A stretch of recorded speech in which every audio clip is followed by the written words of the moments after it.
आम्हाला आजपर्यंत त्यांनी भरपूरच दिलेलं आहे आणि ते काय आता आमच्या जीवावर जगत नाही आहे, ते त्यांच्या जीवानीच जगतातच ते.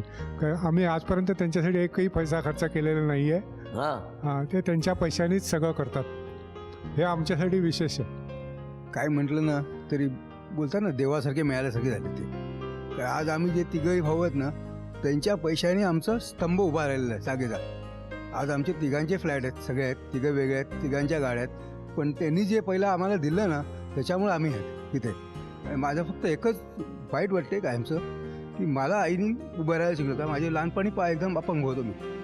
पण आईला मी उभं करू शकत नाही. माझ्या आयुष्यातलं वाईट सगळं ते मला मी कधी विसरू शकणार. बाकी काय नाही.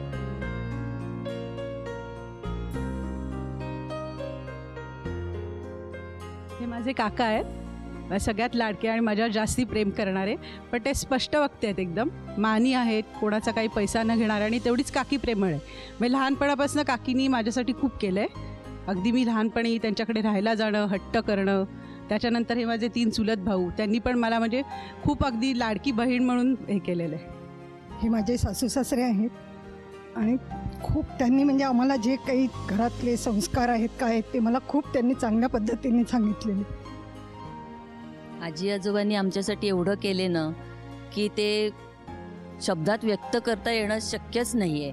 की आजही ते इतके करतात की जराही नातून आहे. आणि आता ते सगळ्या सध्या त्यांची वाट बघतायत त्यांच्या पंट्याची. पंटू पाहिजे त्यांना, ते मामलं करायचं आहे. मामल्यासाठी ते वाट बघतायत. माझ्या सुनेच्या सारखे पाठी लागले. केलेलं आहे. मामलं म्हणजे काय असतं? आजीने मांडीव घेऊन पणजी. पणजी यांची आजी, बरं बरं बरं. तो माझा मुलगा हां हां हां मोठा. मग त्याचं केलेलं आहे. म्हणजे पहिला मुलगा झाला ना, म्हणजे आपल्या घराण्यात वाढलं की नाही कुटुंबात, त्याला तिसरी घ्यायचं पिढी आणि बघ. आणि आता चौथी पिढी. हां, पणजीच्या मांडीवर देऊन ते पणजीला तुपात त्याच्यात बघायचं. तुपामध्ये तोंड बघायचं पंटूचं. बरं बरं. असं आहे तो प्रोग्राम. तर तो आता 2 पिढ्या झालेल्या आहेत ना, तर त्यांचं म्हणणं आम्ही अजून जगतोय, तिसरे आम्हाला ते करायचं आहे मामलं म्हणून. तर माझ्या सुनेच्या सारखे पाठी लागलेले असतात. आम्हाला मामलं करायचं, काय करते तो. ती आज येऊ शकली नाही, तिची नोकरी नवीनच त्यांना आहे त्यामुळे. शुभेच्छा द्या आणि लवकरच मामल्याचा योग येऊ द्या. या शुभेच्छा देऊन आता एक छोटासा खेळ खेळायचा दोघांनी मिळून. 8 थर पूर्ण झाले की पहिलं बक्षीस आणि 10 थर पूर्ण झाले की दुसरं बक्षीस. हा, आता खेळायला आपण सुरुवात करणार आहोत. एक एक रिंग ठेवायची. आजी चला सुरू.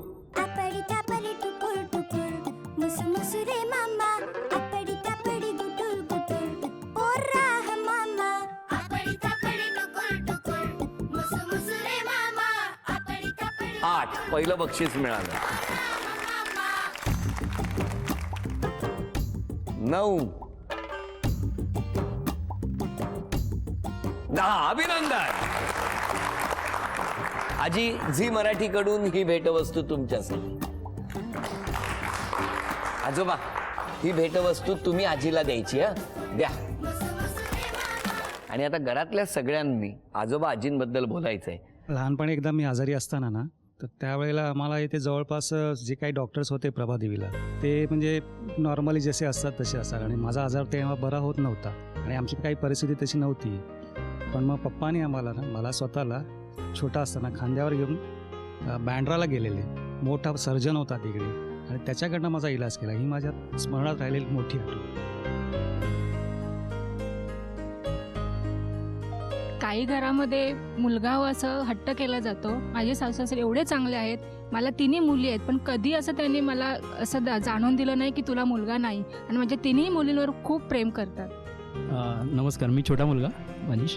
मला असं वाटते किंवा मला असं कधी त्यांनी जाणून दिलं नाही की मी छोटा मुलगा आहे. सगळी आता कर्तव्य पार पडायला मला ते नशिबातच होतं माझ्या, ते त्याने हे केलं. पण जसं मोठ्याने माझ्या मस्तीखोर होता तो, त्यांनी जेवढा मार वगैरे खाल्ला आहे तेवढा मी खाल्लेला नाही. कारण मी समजूतदार होतो, कुणास ठाऊक, म्हणजे मला माहिती नाही कुठली दैवी देणगी होती. जन्मजन्मी हेच आई पप्पा मिळालं अशी माझी इच्छा आहे. कारण मला त्यांनी कधीच असं वाचून दिलं की तू छोटा आहेस. आणि तेवढंच प्रेम त्यांनी जरी लिहून दिलं असलं की मोठा जरी आवडलं तरी माझ्यावर पण तेवढंच त्यांचं प्रेम आहे. हो, ते उत्तर म्हणून लिहिलं. हो. मी त्यांची छोटी सून आहे आणि माझा स्वभाव खूप बडबड आहे आणि मी खूप मोठ्यांदा बोलते. त्यामुळे कदाचित म्हणजे कधी कधी असं होतं मी खूप बडबड करते, त्यामुळे त्यांना असं वाटतं की खूप बडबड करते आणि खूप मोठ्यांदा बोलते. पण तरी मला त्यांच्याविषयी खूप रिस्पेक्ट आहे आणि सगळ्या घरातल्यांविषयी पण. आणि पप्पांचा जो गुण आहे की ते कबड्डी हुतुतूक जे खेळायचे, तोच गुण माझ्या मुलामध्ये पण आलेला आहे आणि तो नॅशनल लेवलपर्यंत आता खेळतो. अरे वा. मला त्याचा खूप अभिमान वाटतो की पप्पांचे गुण त्यांनी घेतलेले आहेत. आणि असा सांगायचा किस्सा म्हणजे आम्ही आई पप्पांना इकडे घेऊन गेलेलो पिकनिकला, दिल्ली ऋषिकेश हरिद्वारला. तर आई आहेत ना आमच्या उंच कुठे उंचावर जायचं असेल तर खूप घाबरतात. तर आम्ही ते रोपवेमधून गेलेलो तर त्या चढतच नव्हत्या, त्या ह्याच्यामध्ये खूप घाबरत होत्या आणि डोळे बंद करून घट्ट बसून राहिलेल्या, सोडतच नव्हत्या पप्पांना. पप्पांना 51 वर्ष धरून ठेवलंय त्यांनी. त्यामुळे त्या खूप घाबरतात, पाण्याला पण खूप घाबरतात. त्या बोटीने प्रवासच नाही करत त्या अजिबात कुठे. आमच्या म्हणजे लॉन्चने गावाला जायचं असतं तरी तयार होत नाहीत कधी जायला बाय रोड. हो, पण त्यांच्यामुळेच मला असा नवरा मिळाला आणि त्यामुळे मी त्यांचे अगदी धन्यवाद मानते. नमस्कार, मी मुलगी त्यांची अपर्णा म्हात्रे. आई पप्पांविषयी म्हणजे किस्से भरपूर आहेत. जसं भाऊ म्हणाला की त्याला लहानपणी आजारी असताना पप्पांनी तसंच माझ्या बाबतीतही घडलं होतं. म्हणजे बाहेर खेळत असताना माझ्या बॅट लागली होती डोक्यात आणि बरंच म्हणजे डोकं दुखायचं. तर इलाज म्हणजे खूप केले त्यांनी पण काहीच फरक पडत नव्हता. तर त्यावेळेचं मला आठवत नाही ते सिटी स्कॅन असावं की काय होतं मला माहीत नाही. मी लहान होते म्हणून मला आता आठवत नाही व्यवस्थित.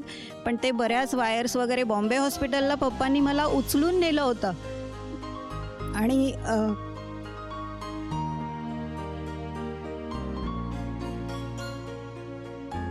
बँड्राला दलाल डॉक्टर म्हणून होते, त्यांच्याकडे सुद्धा पप्पा मला उचलून घेऊन गेलेले. म्हणजे एवढी पण मी हलकी नसेन त्यावेळेला, पण मला पप्पाने अजिबात खाली नाही ठेवलं, मला उचलून घेऊन गेले ते.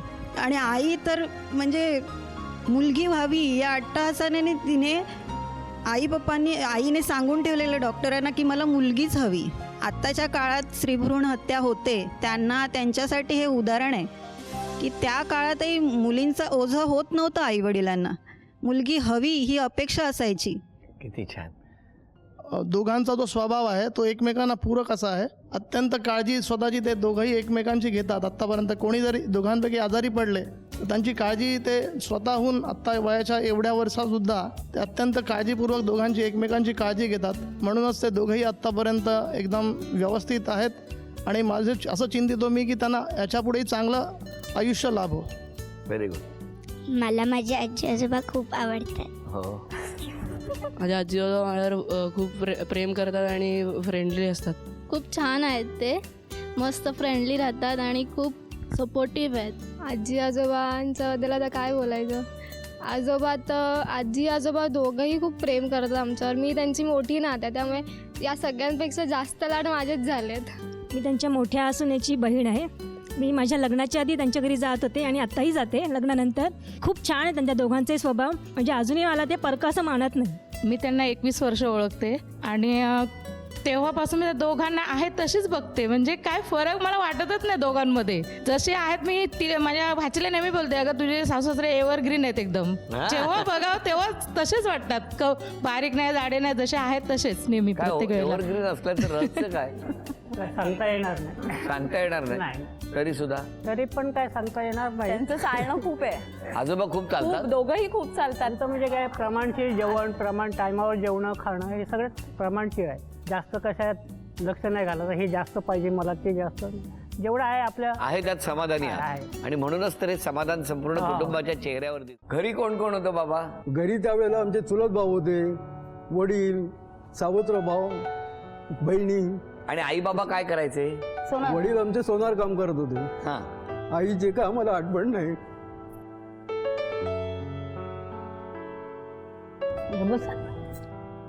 लहानपणीच गेले.